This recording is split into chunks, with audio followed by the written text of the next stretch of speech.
Gracias. Gracias. Ahora, como has dicho, Visca Catalunya, ya me salían las palabras en catalán. Y os iba a decir moltes gràcies, amics.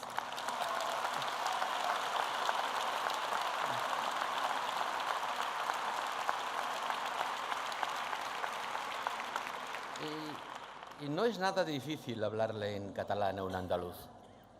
A mí me ha pasado muchas veces en la vida que cuando me encuentro aquí en Andalucía con alguna persona a la que no conozco y me saluda y me habla en catalán y me dice orgulloso, lo aprendí porque estuve muchos años trabajando en tu tierra. Sí, a Cataluña la han hecho también millones de andaluces.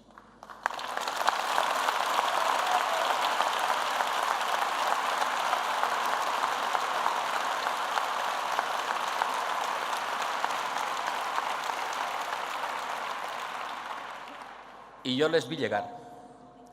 Yo les vi llegar cuando era un niño en un pequeño pueblecito del Pirineo y llevaba el pan que cocía mi padre a las tabernas, donde se amontonaban gente que vestían oscuros trajes de pana, llevaban barba de varios días y habían llegado con una maleta de cartón atada con una cuerda. Yo les vi llegar a las estaciones del tren de mi pueblo con el hambre pintada en la cara, buscando un sitio donde pudiesen encontrar un futuro mejor. Yo les vi llegar y esa gente hizo mi país. Esos son también catalanes.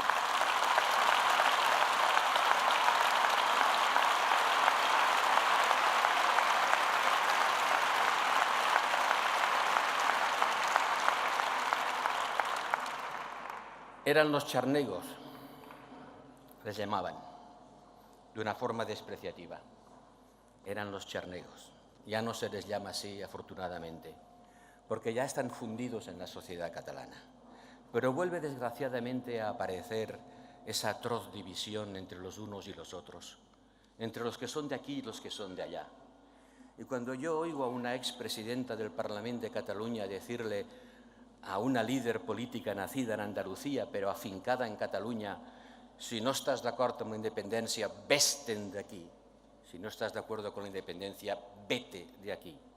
Veo despertar a los peores demonios de nuestra historia, porque nadie tiene que irse de ninguna parte, y menos el que ha escogido libremente ir a vivir a un trozo de nuestro país.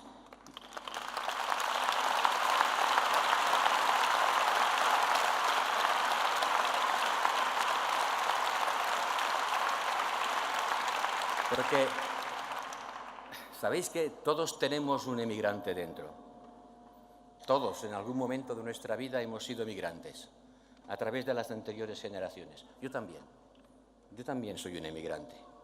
Hace unos pocos días estuve en Mendoza, una ciudad argentina al pie de los Andes. Allí nació mi padre. Mi padre era hijo de un emigrante catalán, que dejó el Pirineo porque allí también había hambre, porque allí tampoco había futuro.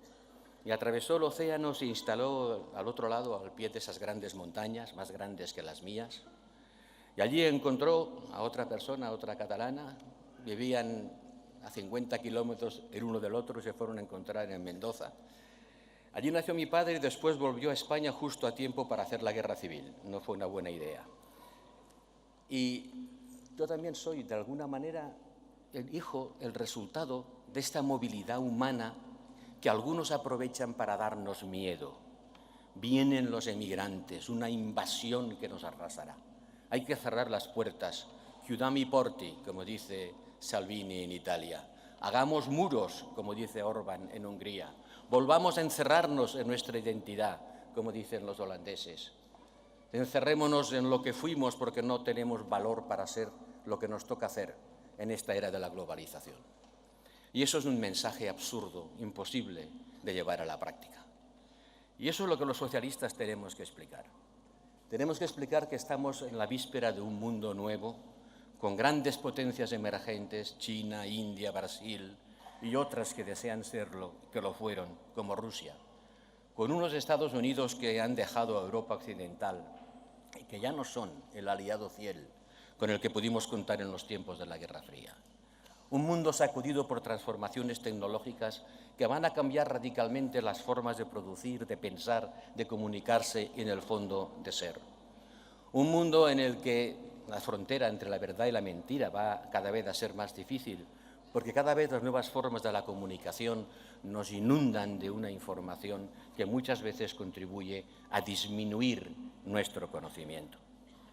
Lo decía Hannah Arendt, esa intelectual judía alemana que escapó del nazismo, en ese libro Orígenes del totalitarismo, cuando decía: el sujeto ideal de una dominación totalitaria no es el más convencido de los fascistas, ni es el más convencido de los comunistas, y podría añadir algunos más, sino aquel para el que la distinción entre la realidad y la ficción, es decir, la percepción de la vida como es, y la distinción entre la verdad y la mentira, es decir, las normas que rigen el pensamiento, no existe.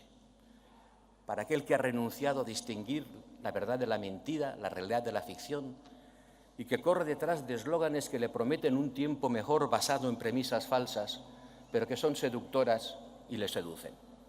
Es lo que ha pasado, Pedro, con el Brexit. Y es lo que está pasando también con Cataluña.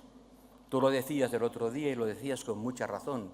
¿Cuántos puntos comunes tienen el fenómeno del Reino Unido queriendo salir de Europa y Cataluña queriendo salir de España? Ambos se basan en una visión distorsionada de la realidad, que repetida una y otra vez ha acabado conformando las conciencias, dibujando un universo mítico.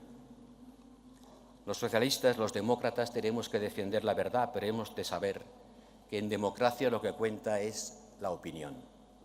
La gente vota en función de las opiniones que tienen, y las opiniones se construyen a través de la información que reciben. Y si esta información está plagada de mentiras, las opiniones no pueden ser sino falsas y pueden conducir a la gente a elecciones decisivamente catastróficas para ellos, como es el caso del Reino Unido. Ayer, cuando llegué a la estación de Santa Justa, no pude dejar de recordar que esa estación y ese tren los inauguré yo en el año 92.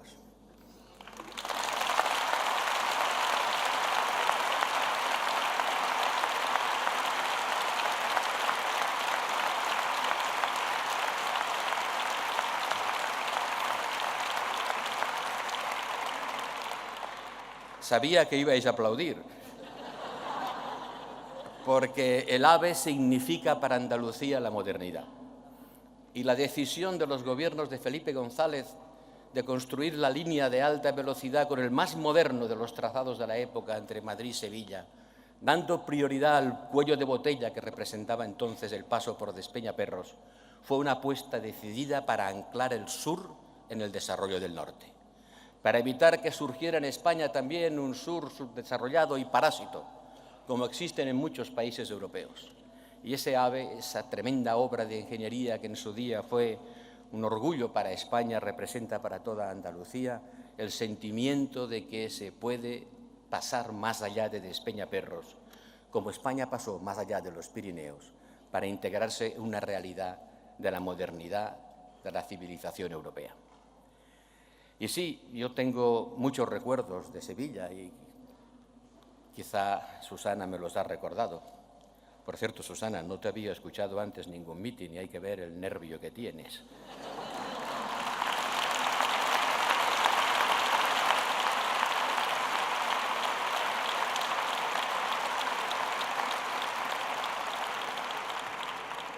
Hay que ver el nervio que tienes porque no necesitas apuntes y además lo dices todo de corrido sin vacilar una sola vez. Pues mira, Susana, quizá tú te acuerdes, pero aquí, en Sevilla, quizá fue por aquí también, cuando las primarias del 98, cuando habló el secretario general del partido, fue aquí, me lo recordaba un poco, cuando habló el secretario general del partido. Bueno, ¿qué más da? Aquí o al lado, ¿no? El caso es que entonces un buen amigo mío, Luis Yáñez, que quizá esté por aquí, dijo, hombre, que dejen hablar a Borrell también, que también es candidato. Y me dijeron, bueno, pero solo 5 minutos. Y cuando la gente empezó a aplaudir, yo les dije, no me aplaudáis, que me quitáis el tiempo.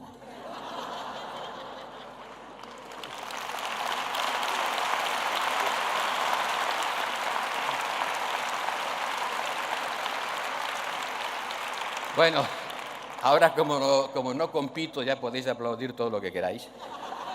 Pero tampoco aplaudáis demasiado, porque el tiempo en un mitin hay que utilizarlo sobre todo no para conseguir el aplauso de los que ya sabemos que están con nosotros, sino para conseguir que salgáis de aquí con más argumentos y razones, para que cada uno de vosotros pueda dar un mitin.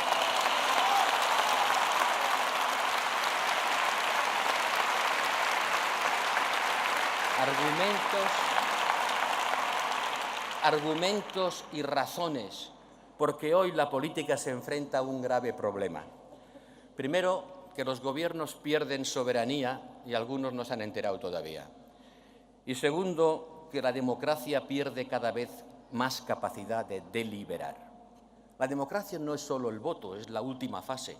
La democracia es fundamentalmente la deliberación pública, la discusión, la argumentación, el poner sobre la mesa las alternativas para que la gente entienda dónde está su interés y qué oferta política conviene más al suyo y a su comprensión del interés general. Pero nos estamos encontrando con que cada vez más las instituciones de la política, que eran los órganos de deliberación, empezando por los parlamentos, pierden esta capacidad y son sustituidos por mecanismos plebiscitarios, como son las llamadas redes sociales o la información en continuo, que minusvaloran los problemas y los reducen sintéticamente a frases incapaces de trasladar la complejidad de lo real. Lo hemos visto, Pedro, en los últimos días del Parlamento en España. Aquello no era un Parlamento. Aquello era peor que una tasca de a la peor cuantía, porque era nada más que un cruce de insultos, no era nada más que el pataleo y el grito, no era más que el desprecio al otro, el dejar a la palabra fuera de la política. Y los gobiernos pierden soberanía, sí, claro que pierden soberanía, mejor dicho, la comparten. Y esta es la esencia del proyecto europeo. La esencia del proyecto europeo es compartir soberanía para decidir entre todos lo que cada uno no puede ya decidir por sí mismo. Pero ¿qué puede pintar un país, el más grande, el más fuerte de Europa, con 80 millones de habitantes, Alemania, en el mundo donde se van a enfrentar con colosos de 1.500 y 2.000 millones de habitantes? ¿Pero de verdad creéis que cada país europeo podría por sí solo hacer frente a los problemas de la globalización? ¿De verdad pueden pensar cualquier europeo de cualquier país que defender su civilización, su forma de vida, lo puede hacer él solo, enfrentándose a los gigantes del mundo que viene? Mirad, hay tantos ejemplos todos los días que demuestran que la unidad hace la fuerza. Aquí, en Sevilla, hay fábricas de Airbus. Aquí, en Sevilla, hay gente que trabaja en las industrias punteras que generan valor añadido y capacidad intelectual a nuestros trabajadores. Pues hace poco, la Unión Europea ganó ante la OMC un gran pleito contra Boeing, diciendo que Boeing estaba siendo subvencionada bajo cuerda y haciendo competencia desleal a Airbus. Y si no hubiera sido por eso, probablemente Airbus hubiera tenido que cerrar. ¿Y vosotros creéis que esta batalla la hubiera podido ganar sola España? ¿Que España le hubiera podido ganar esa batalla a Estados Unidos si hubiera ido sola? De ninguna de las maneras. Hace 4 días la Unión Europea le metió una multa a Google de 1.500 millones de euros. 1.500 millones de euros por abuso de posición de mercado. ¿Vosotros creéis que España le hubiera podido poner una multa a Google? Hace 4 días se planteó seriamente que las empresas tecnológicas tienen que pagar impuestos. Tienen que pagar impuestos allí donde producen su beneficio. Y esa batalla la puede ganar Europa, solo la puede ganar Europa. No la va a ganar ningún país en solitario. Hace 4 días empezamos a discutir cuál era nuestra relación con China. ¿Alguien puede pensar que frente a China cualquier país europeo puede ni siquiera toserla? ¿Puede ni siquiera plantear una relación de igual a igual? Es absolutamente imposible. Solo la unión de los europeos nos permitirá sobrevivir en el mundo. Se trata de eso, de sobrevivir en el mundo.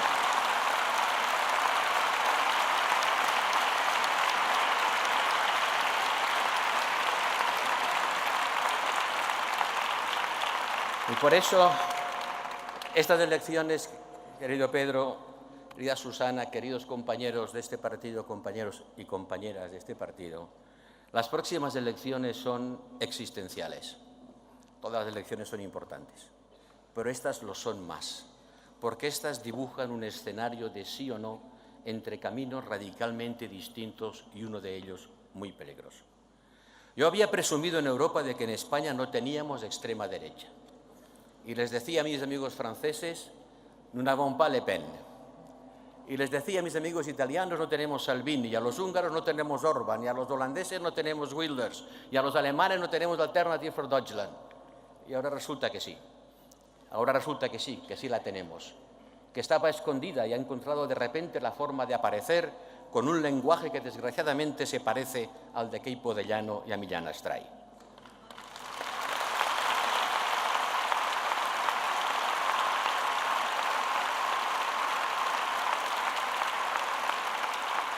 Y por eso son existenciales y por eso hay que ganarlas. Porque es muy fácil volver marcha atrás en la historia. Porque es muy fácil soplar sobre los fuegos que se creían apagados para volver a provocar un incendio. Porque es muy fácil excitar las bajas pasiones de la gente. Porque es muy fácil aprovechar que hay mucha gente que ha sufrido las consecuencias de la globalización. Que el reparto de la carga, como se dice ahora, está muy mal distribuido. Que hay gente en todas las sociedades occidentales, también en la nuestra, que se ha quedado atrás. Y son muchos más de los que pensábamos que eran. Son gente que busca en la identidad recobrada una especie de recurso intelectual para hacer frente a las escaseces de una globalización injusta. Y nosotros, los socialistas, hemos de prestar absoluta atención a esta gente. Hemos de defender la liberalización de los intercambios y construir sociedades abiertas. Pero sobre todo hemos de construir sociedades cohesionadas. Porque si la sociedad abierta no está cohesionada, derivará hacia un Estado totalitario. Ese es el riesgo. Y eso es lo que se plantea en las elecciones en España y lo que se va a plantear en las próximas elecciones en Europa.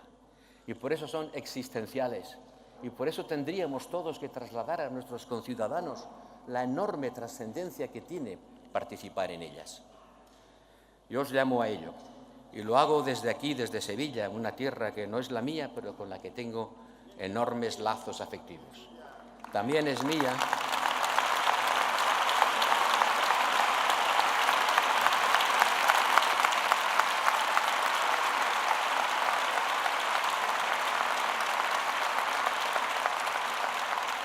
Gracias y perdón por decir que no es la mía.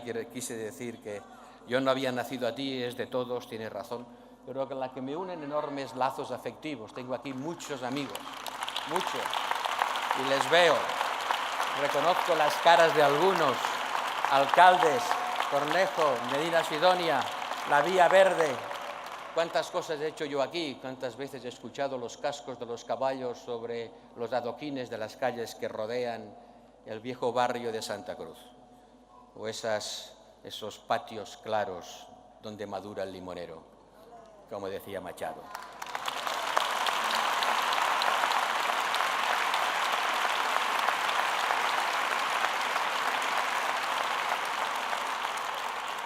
Ese Machado, Pedro, que tú fuiste a honrar a Colliure. Ese Machado que tú fuiste a honrar a Colliure.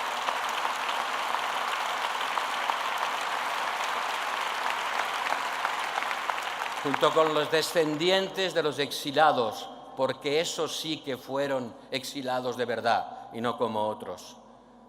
Y te encontraste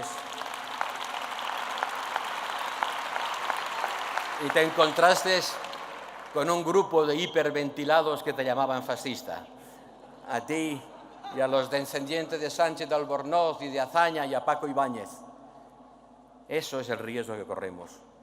Que los que defendemos los valores del socialismo que tan bien encarnó Machado, seamos llamados fascistas cuando vamos a honrar su memoria.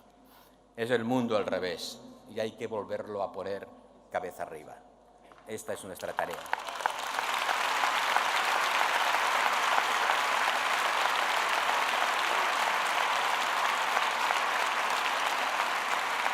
Y es, Pedro, lo que hemos estado haciendo desde tu gobierno. Yo he estado muchos años en los gobiernos de Felipe González y eso será siempre mi mayor timbre de gloria, mi mejor recuerdo. Pero en este gobierno, Pedro, hemos llevado a la práctica una frenética transformación